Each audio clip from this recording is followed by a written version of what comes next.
Thanks, Jenny. Good afternoon, everyone, and welcome to our first in a series of webinars for 2021. If you didn't see it yesterday, the email from the commissioner outlined the schedule and topics that we'll be covering for 2021. So we hope that you find them helpful and on topic. If you didn't see the email, you may not be registered. Please contact Jenny here at the agency to get on our email list, weekly email. So it certainly goes without saying that 2020 was a very challenging year, both operationally and especially emotionally. I think it's safe to say that everyone has been affected by COVID-19, but we've persevered and we have moved forward. I encourage you to remain diligent and focused on the present and the future, and I think 2021 is going to be a great year. I'd like to share in just a couple minutes that I have here a few achievements made by the department in 2020. First of all, with Emily and Barry's guidance and the help of the assessment team, we updated the assessment rules. That project had been in the making for several years, and it was the input from you and your colleagues across the state was critical to the success and completion of the project, and we thank you for all your help with that. Second of all, the sales disclosure form was updated and modernized. The work completed by the committee of stakeholders as well as your guidance has really enhanced that critical form and the data that it produces. And again, we appreciate everyone's hard work on this project as well. Just a quick reminder on the sales disclosure form that any sale from 2020 is allowed to use the previous form for the first 90 days. However, we strongly insist that everyone use the new form on any sale after January 1 of this year. Also, please be mindful that a sales disclosure form is not required on a sale that doesn't include some valuable consideration. This question has popped up recently, and we would like to clear up any confusion. Speaking of sales disclosure, we AIC and the assessment and your assessor's legislative team are advocating for an increase to the sales disclosure fee from its current amount of $10 to $20. DLGF supports this initiative and is appreciative of the efforts by you, the assessors, and AIC. Thirdly, the ratio study process for 2020. That process was conducted in the most timely and accurate manner as ever done before. So it is possible to be on time and accurate, and again, I appreciate all the hard work by everyone. Nice work. Barry and his team made virtual visits to all 92 counties and assessors and their staff via Teams like we are participating now. We certainly appreciate the time and the candid conversation and the sharing of ideas. I know that we found it very helpful and productive, and we hope that we were able to impart some best practices to you and your staff. I certainly would be remiss if I didn't thank Barry and his assessment team for all their hard work in 2020. Did a remarkable job, Barry. Nice work. You know, our number one goal is to provide you with all the tools necessary to get it done. We hope we're doing that for you. So with that, it's time to get to the business at hand. Again, thanks again for all you do and certainly for how well you do it. And Jenny, I'll turn the program back over to you, Barry, and Deliverance. Thanks, everyone.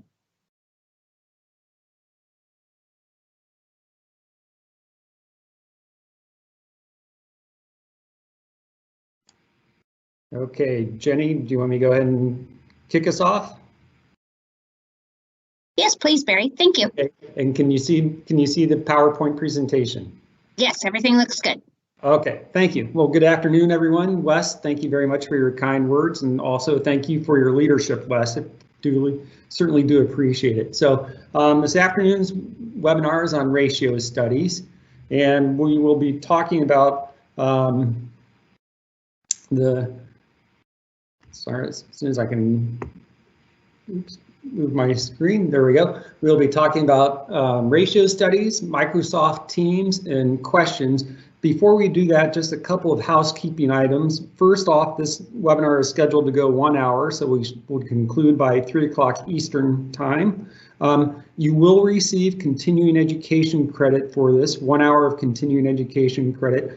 Jenny Banks will be sending out a follow-up email to all those that registered with an information about the webinar, including a continuing education form that would be submitted to Donna Bratcher, so you will get credit for that. Also, we will be sending out a survey for this webinar.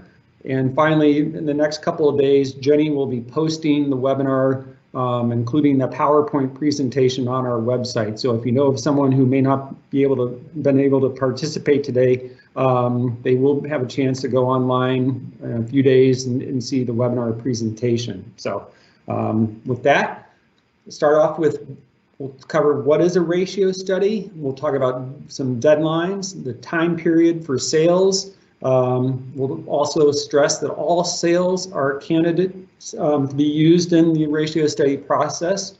We'll talk about that Deliverance will get into the sample as a representation of the population, and we'll talk about various components of the ratio study.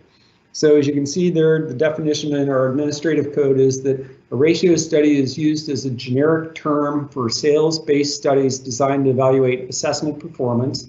It is a study of the relationship between appraised or assessed values and the market value in use as reflected by sales or other information. And you can see further in the next slide that the IAAO standard on ratio studies talks that it's a measurement and evaluation of the level and uniformity of mass appraisal models and as a determination of whether administrative or statutory standards have been met. A key thing here is that this is done on a mass assessment or mass appraisal basis. In other words, it's done on a countywide basis versus, say, an individual taxpayer who has a question or concern about their assessment. That would be dealt with or handled through the appeal process. This is looking at it from the 30,000-foot view, so to speak. But if a taxpayer had a question or a concern or an issue with their assessment, they would deal with the assessing official through the appeal process. So what is a ratio study? Well, as you can see, it's simply just the assessed value over the sales price.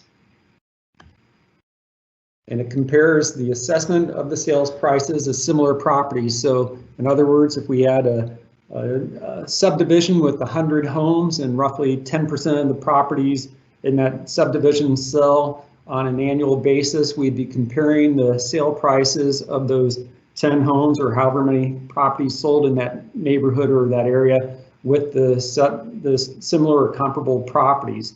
Conversely, we would not compare the sale price of a home residential structure with a commercial or an industrial structure.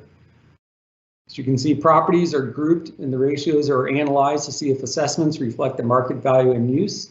It shows how close the assessment of a sold property is to its sales price. So this next slide shows on the left-hand side that we had a $100,000 assessed value and we had a $150,000 sale price. In this case, that property is underassessed. Conversely, on the right-hand side, we had a $100,000 assessed value with an $80,000 sale price, and this property has been overassessed by approximately 25%. In terms of the time period, the deadlines that we're looking at, statutorily, the ratio study is due to our office by March 1st. So we're roughly 4.5 weeks out from that March 1st deadline. Preceding that, all counties are to submit their sales disclosure file to our data analysis division statutorily by February 1st. And these sales should include all sales between January 1st of 2020 and December 31st of 2020. In some situations, especially say like in rural areas or different classes of property, you may not have a current year sale. The assessors may use up to 5 years of sales data and information. However, if they do that, you do need to time adjust those sales to the January 1st, 2021 assessment date.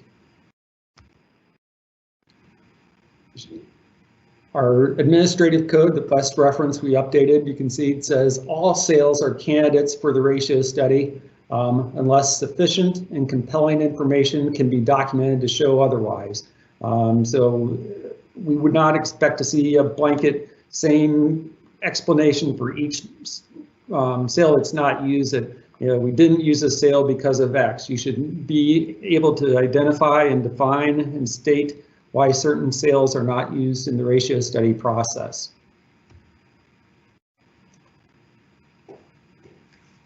After the sales submission has received the compliance status from our data analysis division, we will use those files, those sales, to generate a list of potentially valid sales. And this would include all properties in the 300 to 599 class code that are above $1,000 and do not have a special circumstance marked. And if the sales without a special circumstance marked must have an explanation on the sales reconciliation. And reason for a sale maybe not being used could be that it was not an arm's length transaction. Perhaps it was between relatives. Maybe the property was distressed property, whatever the case may be. This slide shows the outer circle being the entire sales file. The inner middle circle shows this is the ratio study, and then the bottom circle shows these are the potentially valid sales that are to be used. And Deliverance, you'll take it over and talk to us about the sample versus the population, please. All right, thank you, Barry. I am going to get a little technical here, but if I'm doing my job well, hopefully you'll all understand my point in the end. I want to go over the sample versus the population and how it's important in the ratio study. In the ratio study, the population is going to be all of the samples in the county or in a grouping. And the sample from the population will be the sold properties. And since we're studying ratios, that will specifically apply to the ratios of all parcels. And here IAAO says the distribution of ratios in the population cannot be ascertained directly. And appraisal accuracy can vary from property to property. By definition, a ratio study sample would be representative when the distribution of ratios of properties in the sample reflects the distribution of ratios of properties in the population. So what this slide is saying is basically that the population is unknown because we don't know the ratios of all of the parcels.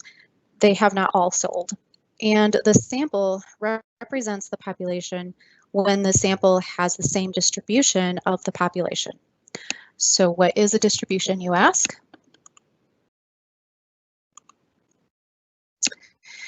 Here are two graphs that show a distribution of the sample and of the population.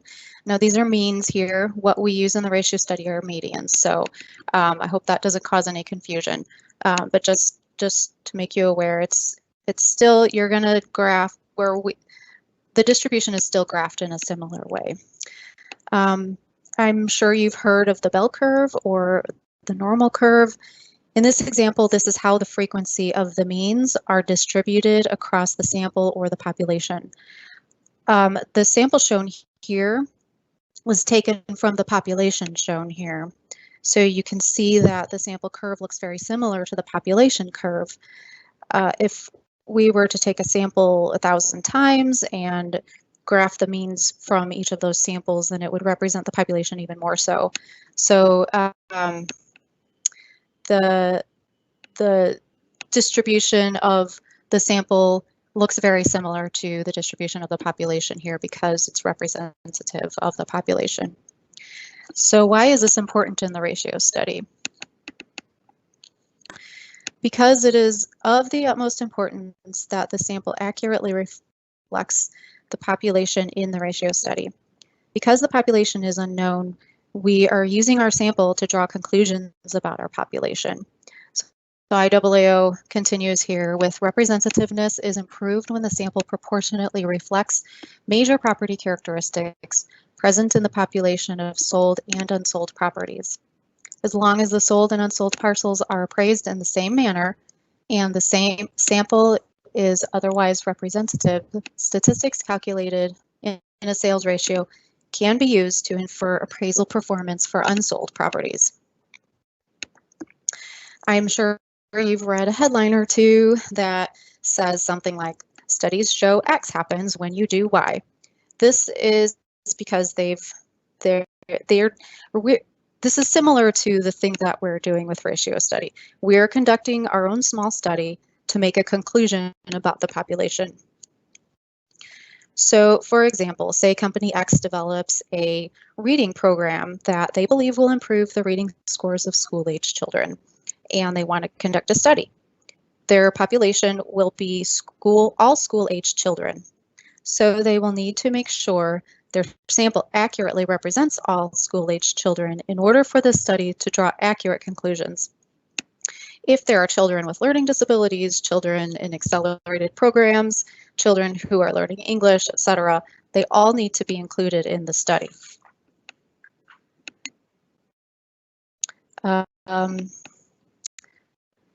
However, and again, IAAO continues, however, if parcels that sell are selectively reappraised based on their sales price, and such parcels are in the ratio study, uniformity inferences will not be accurate. So appraisals will appear more uniform than they are. In this situation, measures of appraisal level also will not be supportable unless similar unsold properties are appraised by the model that produces the same overall percentage of market value.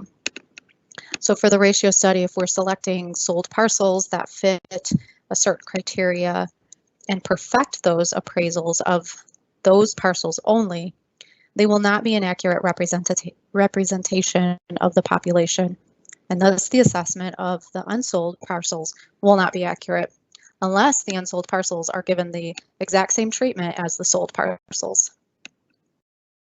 So in my reading study example, if company X selects only children from accelerated programs, their study is going to show that their program helps improve the reading level. Their study is going to show that their program helps improve the reading level of school-age children. However, this is not going to be accurate for the entire population of children. If they did that, then they would need to change their population to the study, in their study to be all school-age children who are in accelerated programs. And that's perfectly fine to change your population in a study like that. We do this when we are grouping similar properties together. We are changing our population.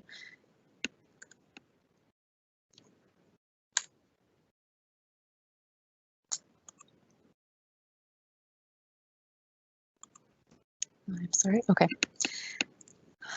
So assessing officials must incorporate a quality control program, including checks and audits of the data to ensure that sold and unsold parcels are appraised at the same level. Operationally, representativeness is improved when the following occur. Appraisal procedures used to value the sample parcels are similar to procedures used to value the corresponding population, and accuracy of recorded property characteristics data for sold property does not differ substantially from that of unsold property.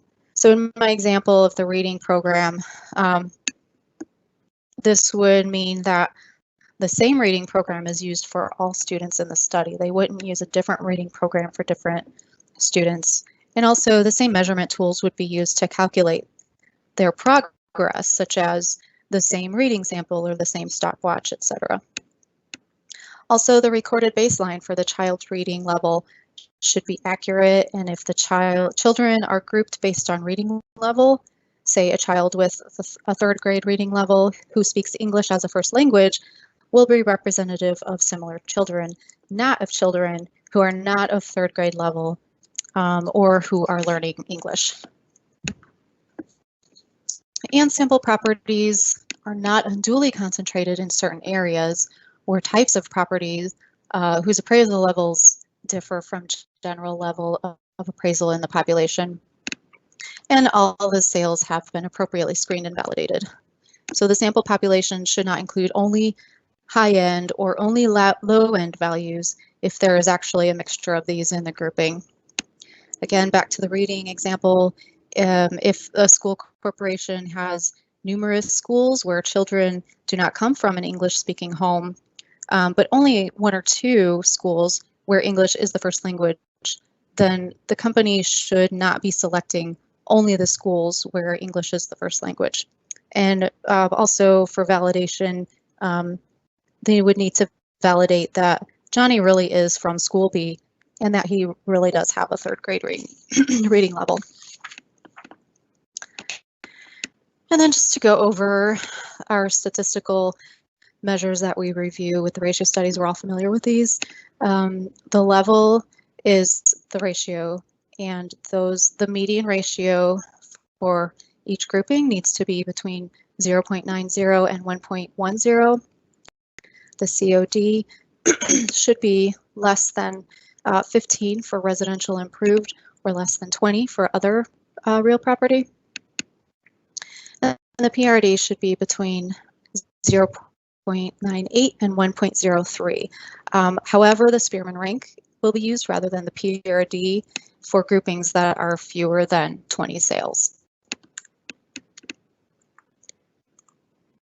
And back to you, Barry. Sorry, All I right. can't switch. All right, thank you, Deliverance. Modern technology, don't fail me now. Well, maybe. Let's try it again. There we go. Okay, one thing I failed to mention that I want to mention is that if you do have any questions, please use the chat box to enter your question. We will address it either real time or we'll save it towards the end when we have questions. So, so what's going to be in your ratio study when you submit it to us? Obviously, it's going to start off with the ratio study. It will include your workbook, your sales reconciliation file, the narrative, and you are required to use our narrative template. And all files must be separate files. And then as far as any spreadsheets, it should be done in XLSX format. I'll make sure I say that correctly. As far as formatting goes, it must be properly formatted to review your ratio study. The ratio study guidance that we disseminated earlier this month include sample spreadsheets with examples of correct and incorrect formatting. So you can go online on our website, and if you did not receive the memo and the guidance, you can go online and see examples of how it is to be formatted. We have very ingenious names for these. So the formatted tab must be named formatted. The workbook tab must be named workbook. And then because we're in year 3 of the cyclical reassessment, you should have or show 3 columns. The first one will be the properties that were assessed or reassessed in the 2018 cyclical reassessment phase. The second column will be the 2019 cyclical reassessment. And then the third would be the 2020 cyclical reassessment. If you do include a column for the 2021 or phase 4, all those cells must contain an N representing no only for that column. And the column names must be the exact spelling as our example. So you can see here on the left-hand side are the workbook column names, and it shows you the parcel number, township number, name, neighborhood code, the reassessment, all the information you can see there. On the right-hand side is the ratio study column names, and I want to point out where you see the red box and the bright red arrow that if you have a parent or single parcel, it should be a Y for yes. We use our software in the ratio study process, and it will sum all the multi-parcel sales parcels with matching sale date and sale price. So the multi-parcel tab that we've used previously is no longer needed. As you can see, the next bullet point, files must be named with your county name, ratio study. So Adams County ratio study and Adams County workbook. The groupings must be unique for each study section. So in other words, grouping A cannot contain both residential improved properties and residential vacant properties. If there are no special groupings, please state or use none for that classification. We have a variety of resources available. And like I said, we have these posted on our website. It includes our ratio study guidance memo, the template, the narrative template that they're used, a sample ratio study, and a sample workbook. If you really want to get into the nitty gritty and the details, and if you suffer from insomnia, you can go on the IAAO's website, the International Association of Assessing Officials, and you can see the standard on ratio studies, the standard on verification and adjustment of sales, the standard on mass appraisal of real property, or you can reference our Indiana Administrative Code. With that, now back to you, Deliverance. All right, and now the fun part, we're just going to go over a review of Microsoft Teams. We implemented this in the 2020 ratio study review process, so most of you are already familiar with it. However, if you haven't, I know a lot of companies and agencies have been moving to Teams because of remote work. So some people have been using it all year long, but if you have not been using it all year long, then we'll hopefully this will just be a refresher for you. So that we can begin the ratio study process, the ratio study year strongly.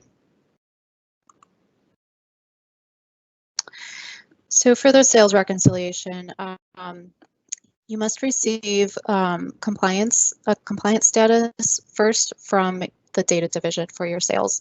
And once you receive that, then we will generate the sales reconciliation, which is the list of potentially valid sales. And we generate this from the file that you had uploaded to Gateway for the sales compliance.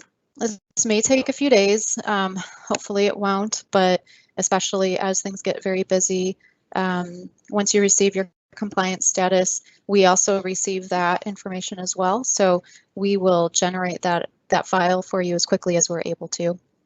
This isn't a comprehensive list of all of the sales, as Barry had mentioned before.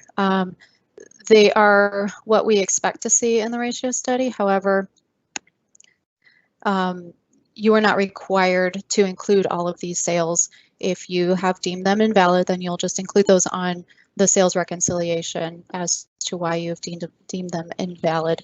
Also, you may include some sales that are not on the list, and that's fine too. If you found that a sale is actually valid and can use it in the ratio study, you are welcome to do that. And we provide this file just to speed up the process so that you have a list of what we expect to see in the ratio study ahead of time and can go ahead and respond to those. And when that file is generated, we will upload it to your Teams, and we're going to notify you in Teams as well. Once you receive this notification, let us know that you've seen it. Just give our post a like, or you can leave a post as well, and just mention the person who you are responding to. The sales on this list that aren't included in the ratio study will just need an explanation. There will be a column in the reconciliation for you to provide that explanation. And we ask that you make the change in that file there on Teams, and then also retain all of the columns that are in that file. Don't delete any columns, don't add any new columns, don't add any new tabs. Just enter your information in the explanation column. I also want to backpedal a little bit and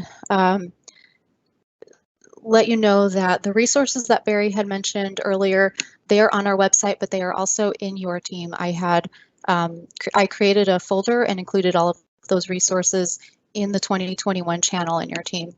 So they are very easily accessible to you right now.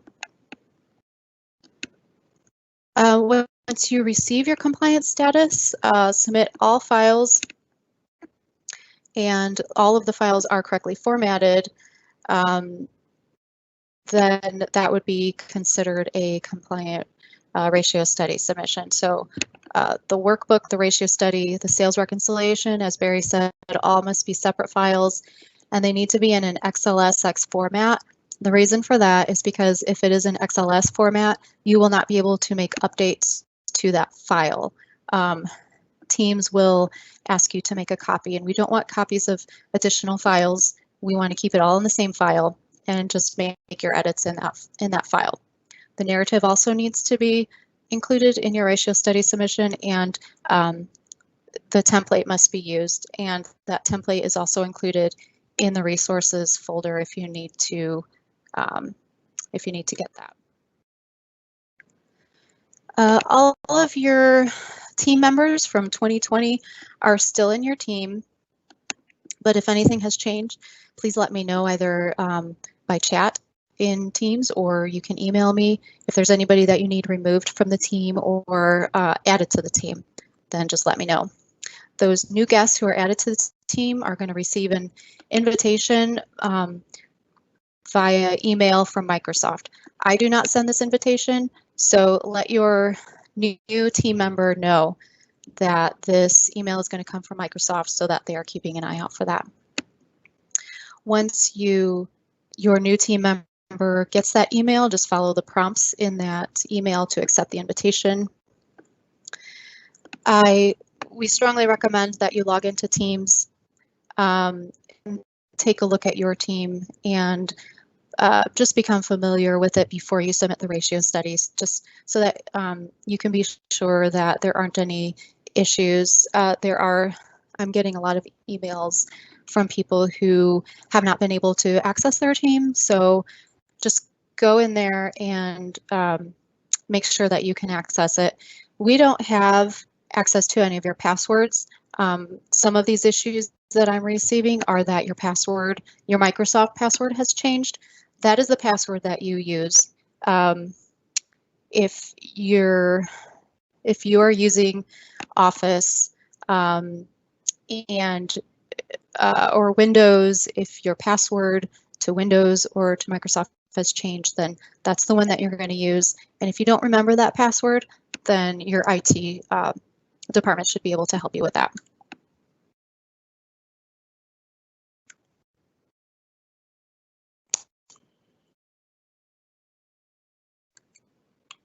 Okay.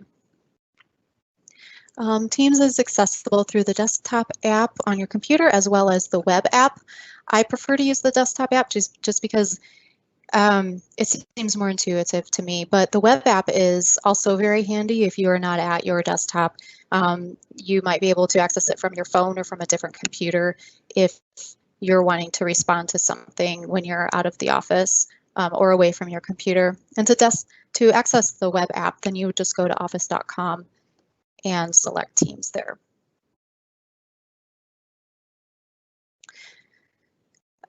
During the ratio study process season, I recommend that you always keep Teams open so that you get the notifications immediately. Obviously, because this is a very fast process here. The easier it is to get notifications when we have a question for you, the better. And I recommend that you set up Teams to auto start with your computer. When you turn your computer on, then Teams will start up automatically. And to do that, you just click on your picture in your profile and then go to settings and then select auto start application. And then you don't even have to do anything. It just pops up whenever you turn the computer on. And to submit your files, if you've forgotten how to do that, or if you're learning right now, then you'll just go to your team, the 2021 channel in that team, and then there are tabs at the top. One is called Posts and another is called Files. So you would click on Files, and then below those tabs, there's an Upload button. Select that, and then you will need to navigate to the appropriate file in your computer. And then you click on that file, select Open, and then it will upload to that channel. And you'll just repeat this for all of the files that you need to upload. Another way, which I like to do, is you can just select all of those files and just drag and drop them over into the Files tab. Once you have uploaded all of your files, be sure to notify us in a post and tag Barry, myself, and Julie Waddell in the Conversations tab. And by tagging, I mean start with the @ symbol and then start typing the person's name, and you'll get some suggestions that will populate there. And you can either select tab, you can select the name, or you can just type the whole name out, and that will tag the person. If you don't mention us, we're not going to know that you have your submission, or if you have any questions, we're not going to see that unless we accidentally stumble upon it. So please just make sure that you @mention us, and we will be notified right away. Once you submit your ratio study, then we are going to acknowledge receipt of the ratio study. Before the review process can begin, we are going to check for duplicates in your ratio study. That will be duplicates of the SDF ID, and it's also going to go by the sale date and the sale price. Assessment date, assessment price, the assessment value and the sale date. And then the workbook is going to be by the parcel number. If there are duplicates in either of these files, then we're going to upload a spreadsheet that includes all of these duplicates and ask you for an explanation or to remove them from the files in Teams. So if you want to do your own check on the duplicates before you submit it to us, that can help speed the process along so that we don't have to go back and ask you to make that change. Once the duplicates are removed, if there are any, then we are going to check for discrepancies and AVs between the workbook and the ratio study. So as Barry mentioned before, we don't have a multi-parcel sales tab anymore. All of the parcels are going to be included in the ratio study with its respective AV. And if this isn't done correctly, it's going to look like a discrepancy for us. So make sure that you include all parcels in the sale, its AV, and then the total sale price. As also parcels that have had changes made to them after the January 1 assessment date are going to be flagged as discrepancies because if you're pulling the workbook based on the January 1st assessment date, or if you're pulling the workbook after changes have been made, it's not going to show the AVs for the assessment date that are in your ratio study. And if there are any discrepancies that we can't determine the reason for, such as if we see that a parcel has gone from vacant to improved, then then that makes sense. But if we can't determine the reason, then we're going to upload a file that contains the discrepancies, and then you'll either need to explain what these discrepancies are, what has caused what these discrepancies are for, or you'll be asked to make any necessary corrections. And your ratio study is deemed compliant once all of these files are submitted, once all of the formatting is correct, there are no duplicates, and there are no discrepancies. And by formatting, that means all of the naming conventions are correct, all of the column names, all of the Y's and N's are correct. Don't put yes or no. They all need to be Y's and N's, etc. That's all in the memo. Once it's compliant, then we are going to notify you of this compliance. This is not approval of the ratio study. It's just we just want to let you know that it's compliant and that it is going to be assigned to a field rep for review. And then at that time, all of the statistics are going to be run, and the AV files and reports are going to be generated. When the field reps reviewed your files, and if they have any questions, they're going to upload a checklist with those additional questions, such as if there were any groupings that weren't thoroughly explained in the narrative, if the AV changes weren't explained in the narrative, if there were any out of tolerance statistics, or if they have any questions about cyclical reassessment. And we have a lot of difference. We've seen that a lot of the AV changes that we get in the narrative are different than what we have calculated for the AV changes. So to calculate those AV changes, filter your spreadsheet on the prior year property class and then calculate the prior year AV. Then remove those filters and then filter on the current year property class and calculate the current year AV. And once you get this checklist, answer these questions within the file that was uploaded in Teams. And to do that, you'll click on the ellipses. There's multiple ways to update a file, but one way is to click on the ellipses and then you'll get a drop-down menu for how you want to open the file. I like to open it in the desktop app because it just seems more intuitive to me and it feels more like the Word or the Excel document that I am used to working with. And when you open that checklist, you will put those responses right there in that in that file, and then close it, and then it will be automatically saved. After all of the checklist questions have been answered, the ratio study will then go through a second review. And once the second reviewer has completed their review and all the AVs are considered final, then we're going to run 2 statistical tests on the ratio study.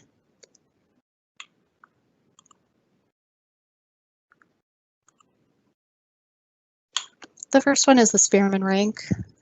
This one tests for vertical equity. And like I said before, this is used for groupings of 5 to 20 sales rather than the PRD.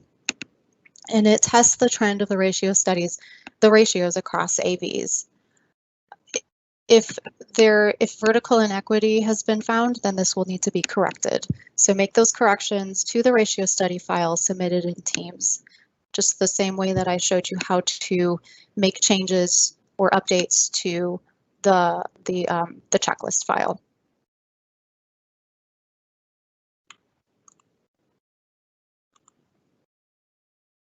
The other test is the Mann Whitney, and this tests for equal appraisal between sold and unsold properties. The most current cyclical phase is not included in the Mann Whitney test, and 95% of the neighborhoods need to pass, or they need to have a p-value of greater than 0.05 for that statistical test. But neighborhoods that have a difference of less than 3% or less are not going to be, those are just going to be considered similar enough. But if it's greater than 3%, then those are going to be reviewed for questioning. And if we find that we do have questions about this neighborhood, then all of the parcels in those neighborhoods will be in a spreadsheet and uploaded to Teams. And then we are going to ask you to give an explanation for all of the changes that were made to each of those parcels.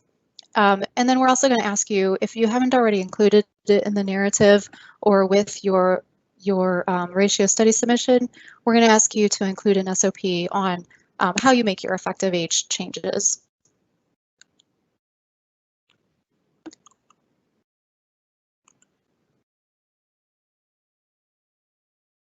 All right, that's it for me. Back to you, Barry.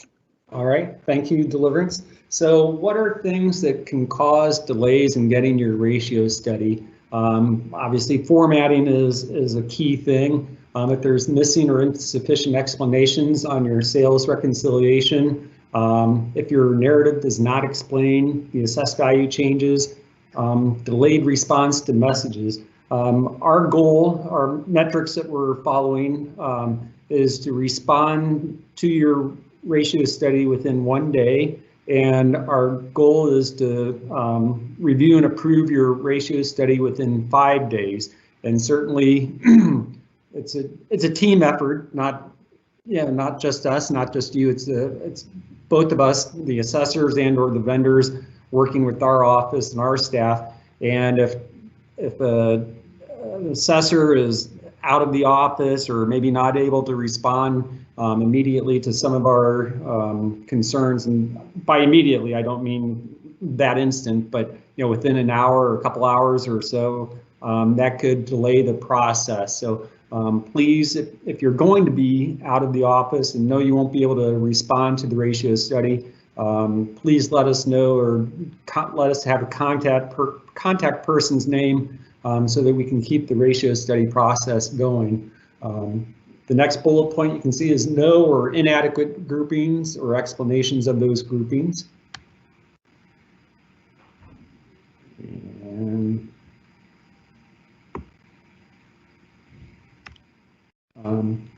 how to get a timely approval? Well, as Deliverance has talked about, get acquainted with teams, reviewing how to make changes to the files, submitting all your files.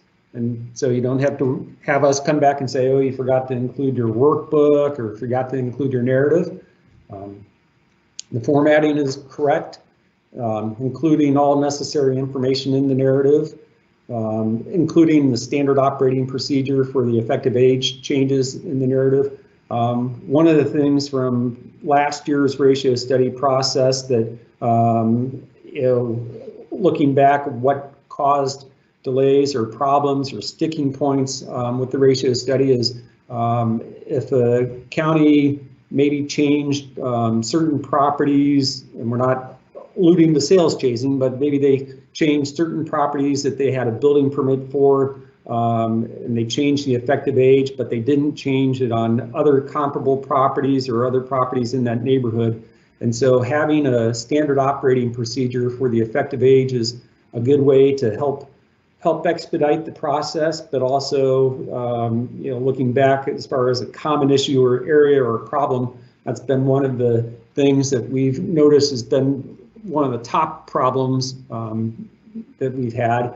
Another one is just not explaining assessed value changes where it's greater than 10%, or if the change, positive or negative of 10%. That's been another sticking point as far as what's caused some delay. So, we're trying to work with you to get the timely approval.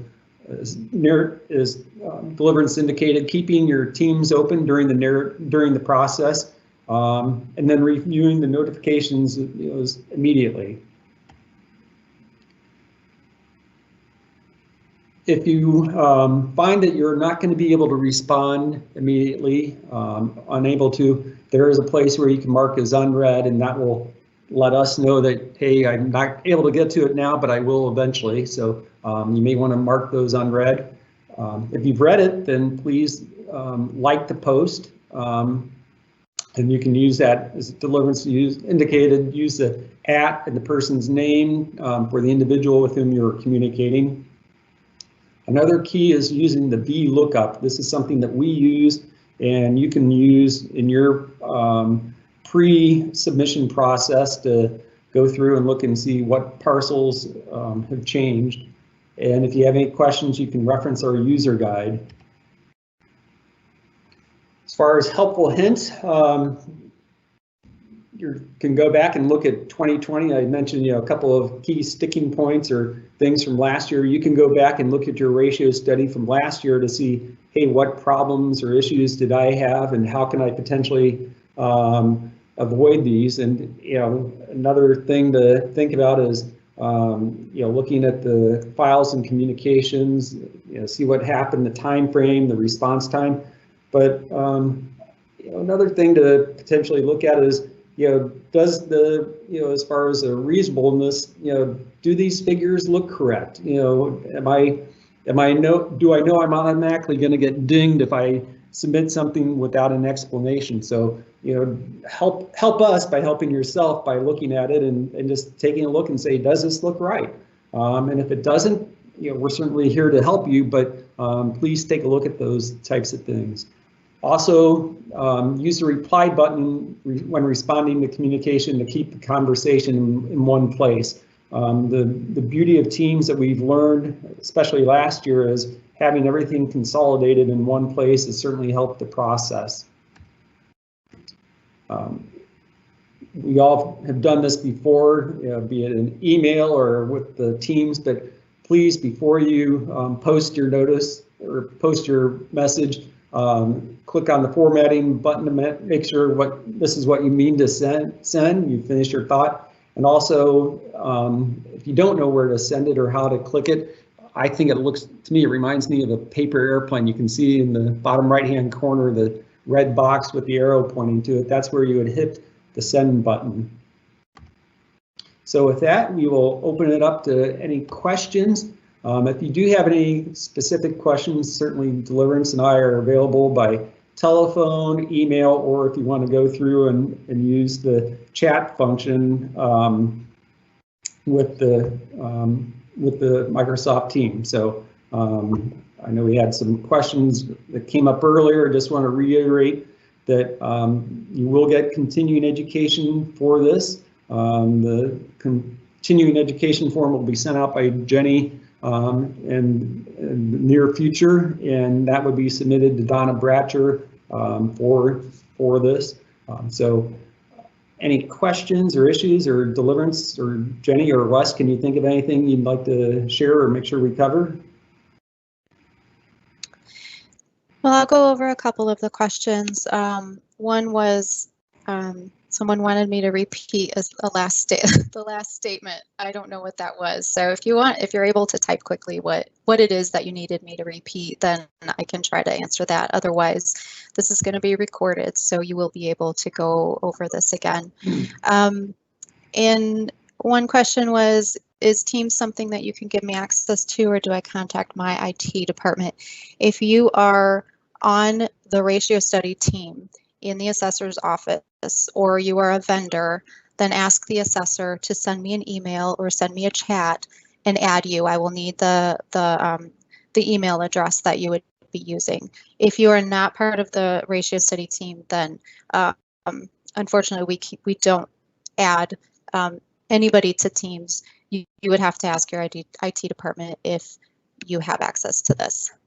Wes suggested adding this to your phone. It's a great idea. You'll get all of the notifications and everything that you would from your computer. One thing I wanted to add is please let your IT department know that you are using Teams with us. I've had a couple of situations where it looks like the IT department didn't recognize the guest account because it's going to show you as a guest. And then they just deleted the account. So that person did not have access to Teams.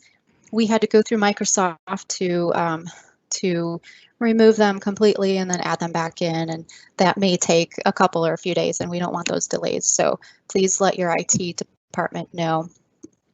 One of the biggest issues that might slow down, that slows down a lot of ratio studies, is just the formatting issues. So I want to make sure that you review the memo and make sure that everything is formatted according to the memo with the names and everything.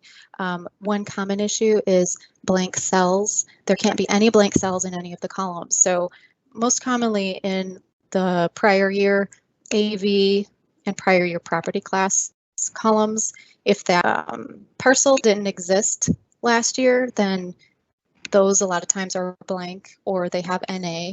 Those should be zeros.